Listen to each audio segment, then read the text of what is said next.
Saya jadi ingat, ini kan pernah saya alami nih. Di rumah lagi banyak tamu, baru selesai ada acara pengajian, saya baru pulang dari ceramah. Dalam kondisi dibekam saya tuh. Tiba-tiba, wurut gitu. Permisi, gerombolan polisi masuk ke rumah. Langsung disuruh pakai baju, handphone langsung diambil, yang lain langsung meringsek ke dalam, laptop semua, peralatan podcast saya itu diambil semua. Jadi kita tuh nggak ada mana surat perintah, mana surat penangkapan, kapan sidangnya, saya ini sebagai tersangka apa. Nggak ada kan? Tahu-tahu, brul, datang ke rumah, tahu-tahu dijemput paksa saya. Setengah 12 malam, polisi masuk, setengah 1 malam baru saya dibawa ke Jakarta. Malang, Jakarta, lewat darat. Nah, sekarang yang dialami Roy Suryo ini juga gitu, sama Dr. Tifa itu. Jadi Roy Suryo itu kan mau ditangkap jam 7 pagi itu. Ditangkap jam 7 pagi ketika rumah dalam suasana masih belum ada kesibukan. Bahkan polisi naik ke lantai 2, gebrak-gebrak kamar istrinya, masuk ke kamar istrinya Roy Suryo. Ya di sekitar situlah pokoknya. Pokoknya suasana dibikin kaget, Roy Suryo nggak boleh mandi, nggak boleh ganti baju, langsung dibawa. Roy Suryo menjawab, "Pak, tunggu pengacara saya, nggak usah pengacara. Kalau nggak nanti saya borgol." Pokoknya sekarang, persis yang saya alami. Saya langsung telepon Pak Ugroseno, mantan Wakapolri. Saya langsung telepon pengacaranya Refli Harun. Dan saya langsung telepon Roy Suryo. Jadi ini, yang saya omongkan ini langsung dari Roy Suryo. Saya jadi ingat, penangkapan jenderal-jenderal tahun 65 itu, peristiwa G30 SPKI itu. Dini hari, ya kan? Nggak boleh pakai baju, nggak boleh mandi, nggak boleh ngapa, nggak boleh meluk anak istri, nggak boleh pamit, atau gercep, seret gitu kan. Ini terjadi lagi nih.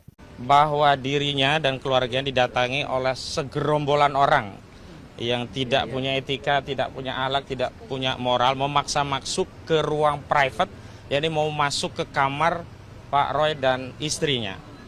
Hanya karena ingin memastikan apakah klien kami ada di rumah, dan dia berdalih bahwa dia akan melakukan upaya paksa berupa penangkapan. Nah, saat terjadi diskusi, memang klien kami dan juga istrinya Bu Ririn memberikan klarifikasi bahwa sebaiknya proses penangkapan didampingi oleh kami dari tim PH, sehingga kami bisa yakin dua hal. Pertama, pihak yang melakukan penangkapan adalah pihak yang berwenang, yang memiliki otoritas, yang memang diberikan wewenang oleh undang-undang.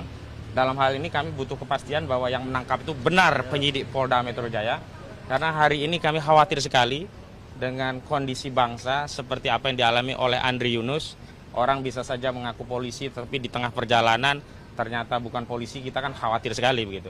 Yang kedua, kami juga butuh kepastian tentang alasan atau deskripsi alasan apa dalam surat penangkapan, sehingga perlu diambil upaya paksa. Mengingat klien kami selama ini kooperatif, bahkan kewajiban untuk melakukan wajib lapor selalu rutin dilaksanakan oleh klien kami. Dan dalih apapun yang dianggap sebagai dasar untuk melakukan proses penangkapan, menurut kami tidak terpenuhi baik secara objektif maupun secara subjektif. Namun setelah kami klarifikasi dari rekan kami yang lain di timnya Bu Tifa, ternyata memang Dr. Tifa Uzia Setiasuma juga ditangkap pada waktu yang kurang lebih bersamaan, dan memang dikonfirmasi itu dari Polda Metro Jaya. Jadi yang pertama, meskipun kami prihatin, yang jelas kami lega bahwa klien kami memang diambil oleh orang yang sebelumnya kami anggap gerombolan, tetapi ternyata memang itu pejabat resmi dari penyidik Polda Metro Jaya. Dan perlu kami sampaikan bahwa di dalam KUHP, yakni Undang-Undang Nomor 20 Tahun 2005, memang penyidik pembantu diberi kewenangan untuk melakukan upaya paksa berupa penangkapan 1 kali 24 jam untuk menghadapkan seorang tersangka di hadapan penyidik untuk diambil keterangannya dalam proses pemeriksaan. Namun yang jelas bahwa alasannya itu adalah adanya kekhawatiran akan menghalangi atau mengganggu proses penyidikan. Dan kita tahu penyidikan ini kan sudah di ujung, sudah dikatakan akan tahap 2, sudah dikatakan bahkan disebut sebagai P21.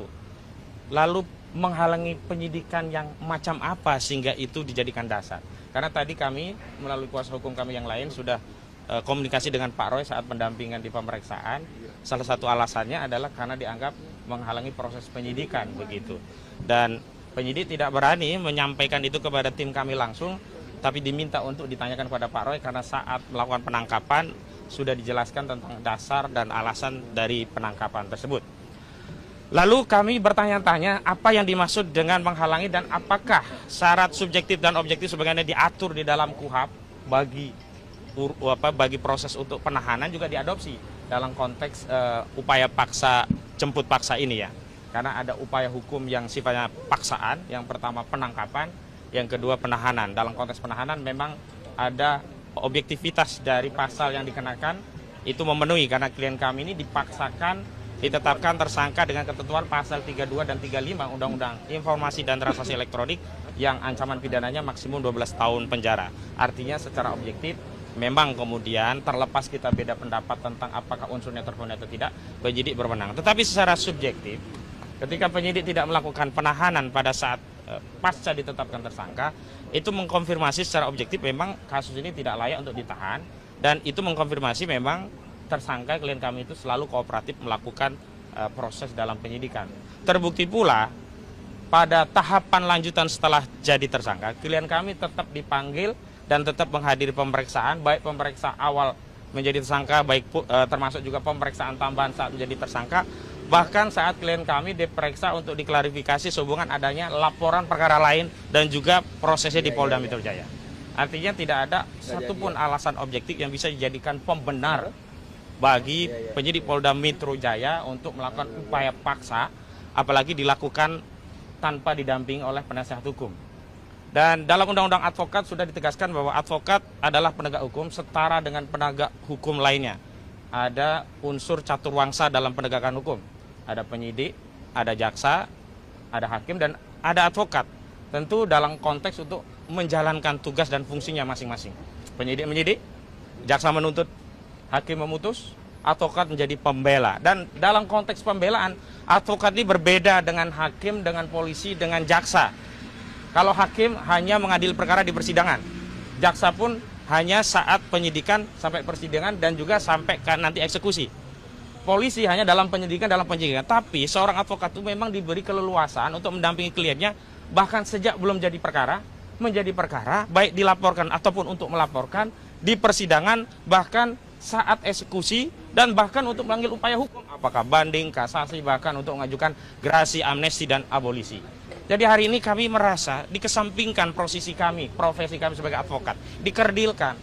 Jadi seolah-olah ada ego sektoral dalam upaya penegakan hukum di negeri ini, seolah-olah yang paling powerful, yang punya kewenangan, dan mengabaikan aparat penegak hukum lainnya, yakni institusi advokat sebagai satu bagian dari caturwangsa penegakan hukum, meskipun organnya bukan organ negara di luar APBN, tidak dibiayai oleh APBN negara, tapi advokat jelas sebagai bagian dari fungsi penegakan hukum, dan ini diabaikan. Sebenarnya kalau targetnya adalah untuk menghadirkan klien kami untuk diambil keterangannya dalam proses penyidikan, mudah sekali, ada dua mekanisme. Mekanisme pertama bisa menghubungi lewat kami, mekanisme kedua bisa mengajukan surat panggilan langsung. Dan kami sudah membuat agenda rapat untuk menyiapkan bagaimana kalau panggilan itu dilayangkan oleh penyidik sehubungan dengan akan ada tahap 2, sehingga kami bisa menghadirkan tersangka pada proses tersebut. Tapi alih-alih kami mendapatkan surat panggilan dari penyidik, justru penyidik hari ini mempertontonkan, menelanjangi diri.